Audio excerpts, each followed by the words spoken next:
Notre invitée à présent dans la grande interview en direct sur Boursorama, c'est Sophie Zurquiyah, la directrice générale de Viridien, ex-CGG. Bonjour. Bonjour. Merci d'être avec nous sur Boursorama. J'ai dit DG, mais bientôt PDG. Exactement. Hein, fin avril. Fin avril. Ça va changer quoi finalement quand on passe de DG à PDG, au-delà du titre?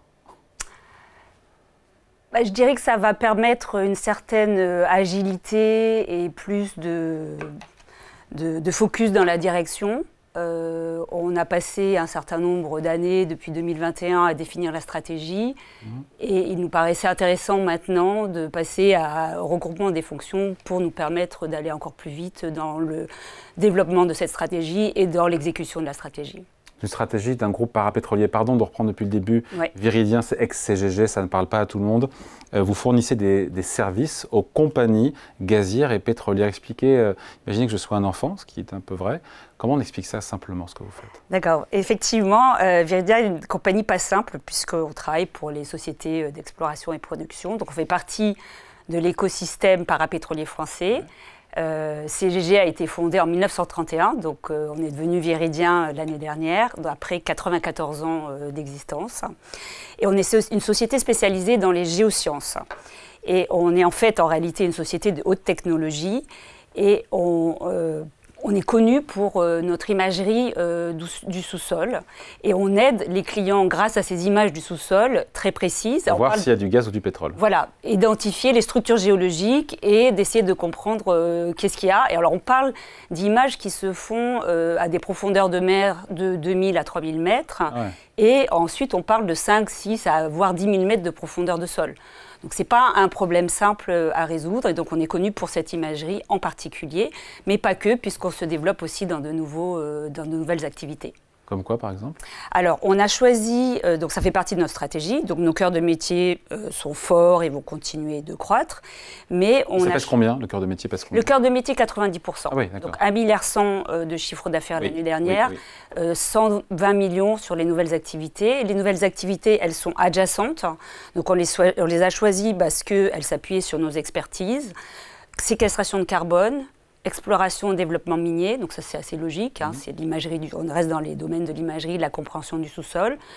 Calcul de haute performance, parce que ces métiers d'imagerie s'appuient sur notre expertise, sur nos algorithmes et sur notre puissance de calcul. Donc on a un rôle à jouer. L'algorithme dit IA?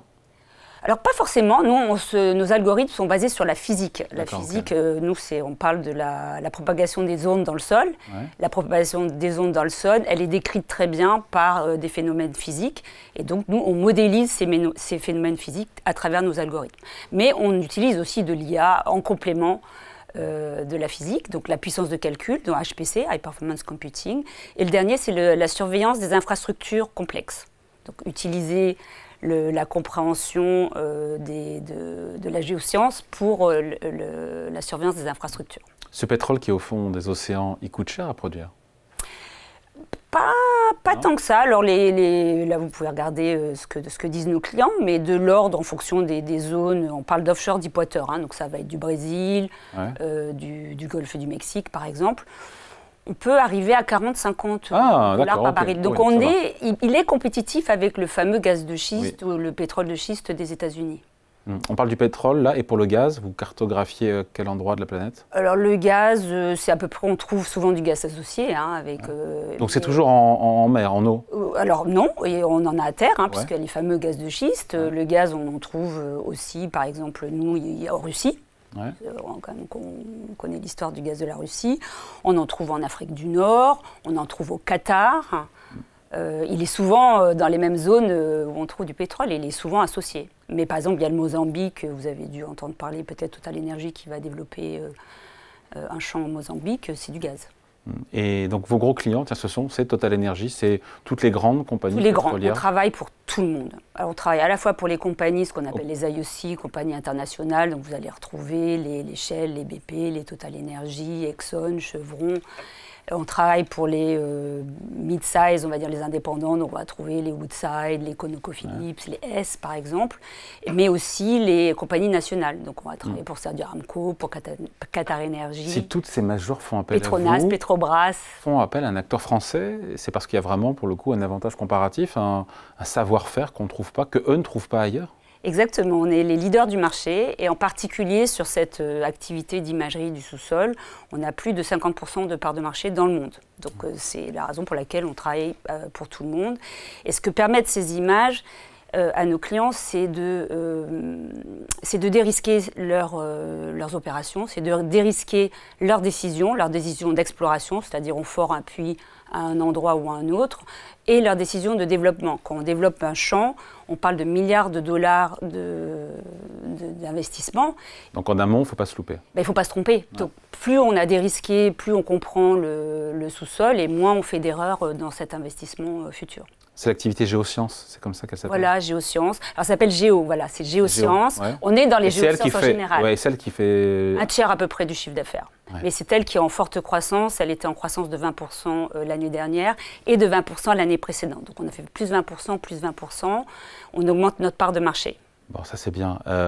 Pourquoi avoir changé de nom l'an dernier? Parce que je sais qu'il y a eu beaucoup de restructuration chez CGG. C'était pour solder, passer à une autre étape? Alors c'est à la fois, oui, c'est pour marquer la transformation de la société, mais on reste dans un continuum. Qu'est-ce qui a changé alors? Qu'est-ce qui a changé On est devenu asset light. Et alors, qu'est-ce que ça veut dire asset light? Alors, il fut un temps où on avait des vaisseaux, des vaisseaux qui partaient dans les mers et qui faisaient de l'acquisition sismique. Donc les métiers d'acquisition sismique ont été commoditisés au fil des années, c'est-à-dire qu'en fait, les prix pouvaient varier énormément en fonction... Acquisition sismique, pardon, je ne suis pas sûr d'avoir bien Alors, on va dans les mers, on va à terre, avec de l'équipement sismique, on envoie des ondes et on les reçoit avec des capteurs. Et maintenant, vous ne le faites plus. Et alors, on ne fait plus cette activité-là. Par contre, on a les autres éléments de la chaîne de valeur dans les géosciences, mais cette partie purement... Vous l'avez offshoré, quoi. On l'a outsourcé, en fait. Il y a d'autres sociétés qui font ça. Et donc, nos bateaux, on a eu au pic 23 bateaux, on les a vendus. Et maintenant, on en est sorti. On n'a plus du tout cette activité. Plus de bateaux. Qui était capital intensive et qui était surtout, qui pouvait être consommatrice de cash dans les années qui étaient difficiles. Donc c'était une transformation. Donc on est sorti de ces métiers qui étaient pour se refocaliser sur 3 métiers qui sont fortement différenciés. Le métier du traitement d'imagerie, le traitement des images du sous-sol, le métier de data. Donc on acquiert des données dans le monde à notre nom, à notre compte, et le métier de tout ce qui est capteur et équipement géophysique pour permettre de faire ces fameuses acquisitions sismique. Donc on s'est recentré sur ces 3 métiers qui sont très différenciés et sur lesquels 2 des 3 ont plus de 50% de part de marché. Donc différencié, positionnement unique. Donc cette transformation-là, aussi sur ces métiers qui sont très technologiques. On voulait marquer cette transformation en un acteur de technologie. Et pourquoi viridien alors? Alors viridien, ça vient du latin viridis, qui veut dire vert, frais, qui vient des racines. C'est aussi une couleur de bleu-vert. Vous voyez venir, on est dans les géosciences, la terre, le bleu, le vert, ça résonne bien avec nous. Mais ça pollue, c'est du CO2 quand même, je veux dire, c'est quand même... Alors nous non, parce qu'en l'occurrence, nous on est un acteur durable, on a réduit de 80% de nos émissions de CO2 qui sont à 14 kilotonnes par an, c'est-à-dire pas grand-chose. Mais c'est en aval après que c'est... Alors on aide nos clients à être plus efficaces, donc de fait à diminuer leur footprint. Mais on est dans les géosciences, donc dans l'imagerie du sous-sol qui, elle aussi, s'applique à la séquestration de carbone, qui s'applique à l'exploitation minière, dont on aura besoin pour la transition énergétique. La séquestration de carbone, ça se développe vraiment comme... parce que l'hydrogène ne va pas assez vite, l'électrique ne va pas assez vite, ça se développe comment, la séquestration de carbone? La séquestration de carbone, c'est une solution qui est actionnable pour enlever le carbone de l'air. Donc je pense forcément ça fera partie, alors ce ne sera pas la seule solution, évidemment il faut passer, de transitionner sur des énergies à bas carbone, mais ça sera quand même une des solutions et elle se développe, en particulier en Europe, alors plus aux États-Unis dans le passé récent, un peu moins maintenant, avec les nouvelles directions, on va dire, de l'administration Trump. Bon, sur vos résultats, il faut en parler parce que ces résultats 2024, publiés fin février, ont été appréciés par les investisseurs, notamment le cash généré. C'est vraiment ça qui a plu? C'est un mélange de choses. Je pense on a acté aussi la fin, vraiment la sortie de ces assets. Donc on avait un contrat qui nous pesait pendant 5 ans, dont on est sorti. Je pense que ça aide. C'est une épée de Damoclès. Une épée de Damoclès qu'on avait, donc qui n'est plus là. Donc on a été libérés. Alors là, on a refinancé notre dette en mars, mais ça c'était... On l'avait dit, c'est un c'était sujet dans l'air. C'est vrai, je voulais en parler après, mais on en parlera après. C'est toujours un sujet, la dette. C'est un sujet. On en est où d'ailleurs? Parce que c'est vrai que vous visez une réduction de votre endettement. Il est de combien le taux d'endettement actuel, qui est le legs du passé aussi? Alors la dette, la nette dette, elle est à peu près à 950 millions. Et on est passé en dette brute de 1,150 milliard en 2021 à 975 maintenant. Donc on l'a refinancé, on a étendu la maturité en septembre 2030. Mais c'est toujours trop. Alors c'est un sujet, oui, on est à plus de 2, à 2 fois 2,3, donc c'est une dette qui est quand même importante et qui nous coûte à peu près 90 millions, entre 90 et 95 millions de dollars d'intérêts par an. Mais et vous êtes en bonne voie, donc. Donc ce qu'il n'y a plus dans les résultats, c'est le flux de trésorerie qui était 2 années successives. Alors la société n'a pas un historique très bon de génération de cash, oui, donc j'allais le dire. On a généré du cash en 2019. Ouais. Il y a eu la période du Covid qui a été très difficile, dans laquelle on a perdu plus de 30% de notre chiffre d'affaires. On est reparti dans une séquence de génération de cash à nouveau. On a généré 30 millions en 2023, là, 56 en 24, voilà. Et là, attention, 100 millions en 25. Voilà, 100 millions de dollars de cash généré. C'est du sûr? C'est bien parti. C'est bien parti. On pense que c'est tout à fait possible et qu'on le fera. Maintenant, on est quand même dans un marché très cyclique, qui n'est pas facile à prévoir. Quand Trump dit vouloir forer tous azimuts, drill, baby, drill, c'est bénéfique pour vous, ça? Pas vraiment, parce que le drill baby drill, ça fait éventuellement, en supposant que les sociétés de pétrole écoutent, ce qui n'est pas forcément le cas, puisqu'elles regardent leurs résultats financiers, leurs performances financières. J'étais surpris de voir qu'elles n'étaient pas hyper réactives et peut-être pas si emballées que ça. Mais pas du tout, parce que pour elles, il leur faut un baril entre 65 et 85 pour gagner leur vie, faire des shareholder returns, du share buyback, dividendes, etc. Achat d'actions. Donc elles ont un agenda qu'elles vont suivre. Donc c'est pas parce que l'administration dit allez-y forer. Alors ils ont mis en place un environnement réglementaire qui est plus supportif, on va dire, mais nos clients exploration-production feront ce qui est bien pour eux. Voilà. Mais en supposant qu'ils se mettent à forer plus, ce n'est pas forcément bon, puisque ça va augmenter la production et donc baisser le prix du baril. Bon, très bien. On va vous donner un petit verre d'eau. Je sens que peut-être un petit verre d'eau, on vous apporte ça. C'est toujours agréable. Est-ce que le cours de Viridien est corrélé ou pas, d'ailleurs, au cours du pétrole? Alors, il a une corrélation. En l'occurrence, si vous regardez le cours, on est assez corrélé au prix du baril. Maintenant, en réalité, on est dépendant du prix du baril au deuxième ordre. C'est nos clients qui voient le prix du baril directement dans leur performance financière. Et en fonction de ça, ils décident des investissements. Oui. Et les investissements, en réalité, ils restent stables tant que le baril reste dans cette bande entre 65 et 85. Et ben on y est. Donc pour nous, on y est. Et donc en réalité, on est stable. Le cours du pétrole, finalement, aujourd'hui, est optimal, on va dire optimal pour vous? C'est un bon équilibre, c'est un bon point d'équilibre qui permet aux économies de se développer et qui permet à nos clients d'avoir une bonne performance financière. Bonne performance boursière depuis le début de l'année, je crois que c'est autour de plus 40%. Est-ce que les investisseurs sont en train de changer de perception sur Viridien? Parce qu'il faut expliquer que CGG au plus haut, je ne me souviens pas quand est-ce que c'était, mais c'était beaucoup plus gros en termes de capitalisation boursière. Je ne me rappelle pas d'ailleurs. Aujourd'hui, vous êtes à 500 millions. Au plus haut, c'était combien? J'ai pas les chiffres. C'était plusieurs milliards, quoi. Oui, je pense que c'était plusieurs milliards. Ouais. Même en termes de chiffre d'affaires, la société est arrivée proche des 3,5 milliards de chiffre d'affaires et maintenant on est à 1,1. Après, c'est un autre modèle. C'est un autre modèle, donc on est refocalisé. Donc je pense que on commence, clairement, il y a un regain d'intérêt pour la société. Et donc ça fait partie de notre chemin de changer de nom et de réapparaître comme une société de haute technologie.